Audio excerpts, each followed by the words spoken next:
Greetings. I want to do a quick video on the Ægishjálmur.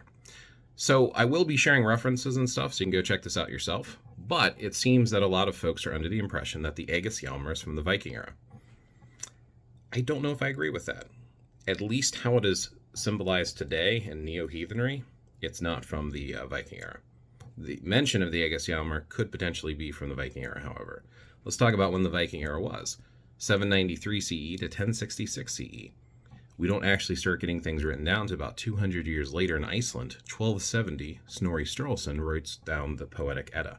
And we do have a story from the 13th century called the Saga of the Volsungs, and there is mention of Sigurd defeating Fafnir and finding in his treasure hoard the Helm of All, or Ægishjálmur. But we don't know what it looks like. It's not pictured, it's just written about. And you can find a reference to the Saga of the Volsungs by Dr. Jackson Crawford here. And yeah, he'll reference that. However, when do we actually start seeing the symbol? We see a few references, and I'm not going to go through all the different times that Ægishjálmur was attempted to be drawn, but it looks vastly different throughout the years. It is not until we get to two different works, and I'm going to look up the references because I don't have them memorized. The Goldrakver LBS 1438VO, which was from the 17th century.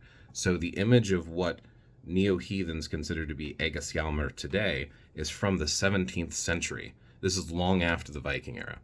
We also see it in Goldrastafr, LBS 43758VO, and I'm going to show you those images right now. This is the LBS 1438VO, and this is the classic Ægishjálmur that a lot of people are getting on their tattoos or on shields and whatnot. And this one is the LBS 43758VO. And you'll see Ægishjálmur up there. You can view both of those texts for free online.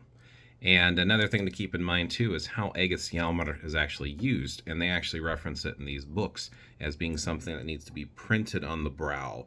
And it is supposed to cause fear into your enemies. So maybe that was wearing a headband or getting it tattooed or painted on. We don't know for sure. But that apparently is the way Ægishjálmur works. So just having it as a ring or a tattoo is not necessarily going to work based upon these manuscripts unless you're getting it on your forehead. And I believe it was supposed to be out of iron or something. I might need to verify that. But anyway, thank you for watching. And as always, check your references, share them with others, and may your path be a fruitful one.